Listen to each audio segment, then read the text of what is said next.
Olá. Quando a fé vira método, você não sai da igreja, você só deixa de perceber quando Deus saiu do centro. Paulo chama isso de começar no espírito e terminar na carne.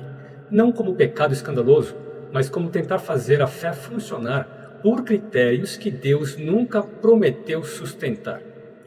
Depois que você enxerga isso, não dá mais para continuar usando a fé do mesmo jeito, sem saber o que está fazendo. Há um tipo de erro espiritual que não nasce da rebeldia, nasce da continuidade. E se você já está dentro da igreja há algum tempo, há uma chance real de isso estar acontecendo com você agora.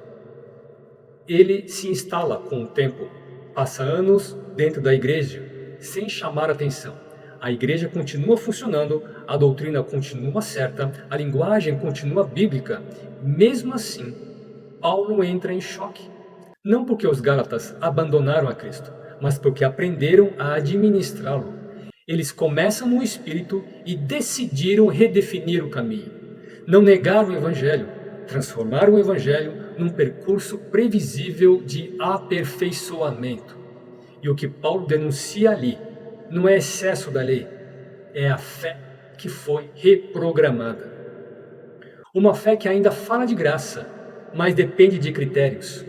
Uma fé que ainda confessa Cristo, mas precisa de garantias visíveis para se sentir segura.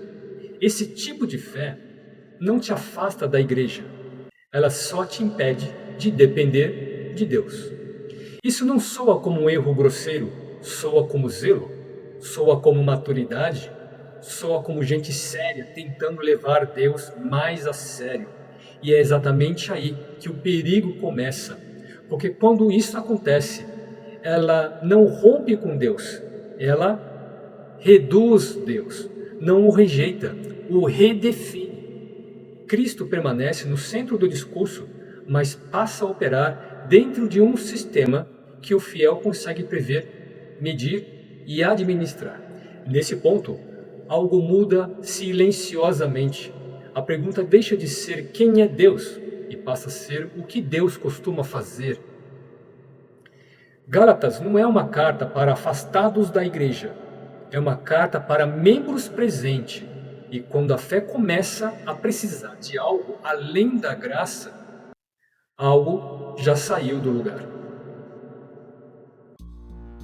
Esse erro não começa com uma decisão consciente. Ninguém acorda pensando, hoje vou transformar a minha fé num modelo. Ela começa quando a fé precisa funcionar.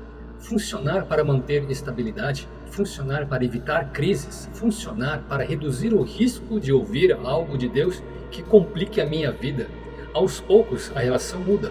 Você continua obedecendo, mas agora com mapas. Você já sabe o que fazer quando Deus some, o que repetir quando a consciência pesa e o que evitar para não perder o controle espiritual. Isso não é frieza, é adaptação. O coração aprende a sobreviver espiritualmente sem precisar depender o tempo todo.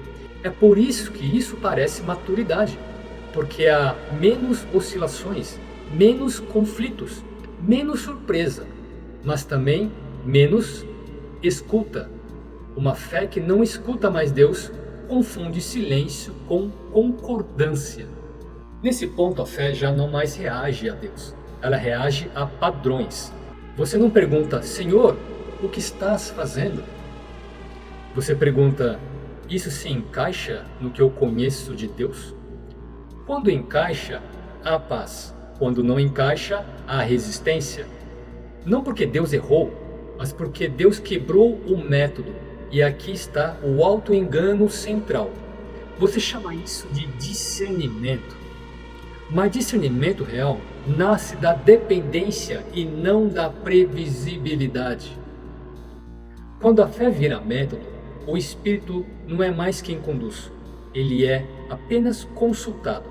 Você ora, mas para confirmar caminhos já decididos. Você lê a Bíblia, mas procurando critérios, não direção. Você segue, mas dentro do que não ameaça o equilíbrio do que você já construiu. Nada disso é visivelmente errado, por isso é perigoso. O diagnóstico bíblico é simples e desconfortável. E quem para de escutar Deus acaba obedecendo versões dele que nunca foram ditas. Quando a fé vira método, a obediência continua, mas a escuta diminui. É exatamente para esse tipo de fé que a carta aos Gálatas foi escrita. Paulo não escreve para explicar doutrina, ele escreve porque algo mudou no centro. Os Gálatas continuavam crendo, continuavam obedecendo, continuavam chamando Jesus de Senhor, mas o texto revela um deslocamento silencioso. O Espírito deixou de ser quem conduz e passou a ser quem valida. Paulo não descreve escândalos, ele descreve processos. Diz assim: começastes no Espírito, passado certo, e agora quereis terminar na carne, presente redefinido. O espelho bíblico não mostra rebeldia, mostra continuidade sem dependência. Eles não trocaram de Deus, trocaram o modo de viver diante dele. A fé permaneceu, o centro mudou. E quando o centro muda, todo o resto pode continuar certo, do jeito errado. Por isso o texto é desconfortável. Paulo não pergunta se eles creem, ele expõe como eles estão vivendo esta fé. A pergunta no texto não é moral, é teológica. Se o Espírito inicia, mas o método conclui, então quem governa de fato? O texto não acusa diretamente, mas apenas aproxima o espelho e deixa a pergunta aberta. Porque é possível continuar certo e ainda assim estar fora da lógica do reino. O mais inquietante é o silêncio do texto. Paulo não descreve o final dessa trajetória. Ele interrompe a leitura com uma pergunta. E perguntas assim não pedem resposta rápida. Eles pedem que você admita onde deixou de depender sem ter desobedecido. Aqui está o corte que quase ninguém aceita. O problema não é uma ação criminosa dos Gálatas. O problema é a quem eles estavam obedecendo. Não trocaram Deus por pecado. Redefiniram Deus para continuar obedecendo em sua segurança. Quando a fé vira método, o erro já não é psicológico, é teológico. Porque a partir desse ponto, Deus só é seguido enquanto faz sentido, enquanto cabe no sistema, enquanto confirma o que já foi decidido. E quando Deus deixa de fazer sentido, ou o método entra, ou a fé desmorona. Você chama isso de prudência, chama de maturidade, chama de discernimento. Paulo chama de outra coisa. Carne tentando concluir o que o Espírito iniciou. Nesse momento, a lógica se inverte. Não é mais Deus quem governa a vida. É a vida que governa qual Deus pode entrar. Você não rejeita o Senhor. Você o condiciona. Você obedece, desde que ele permaneça previsível. Você confia, desde que ele não mexa a sua vida demais. Você segue, desde que não exija perda real. Aqui o meio termo morre. Ou Deus continua governando, mesmo quando não faz sentido, ou ele vira apenas uma ideia religiosa útil. Não existe terceira opção. Aqui Paulo não está discutindo comportamento, ele está discutindo suficiência. E é por isso que Paulo vai tão longe. Quando o método assume o centro, Cristo deixa de ser suficiente.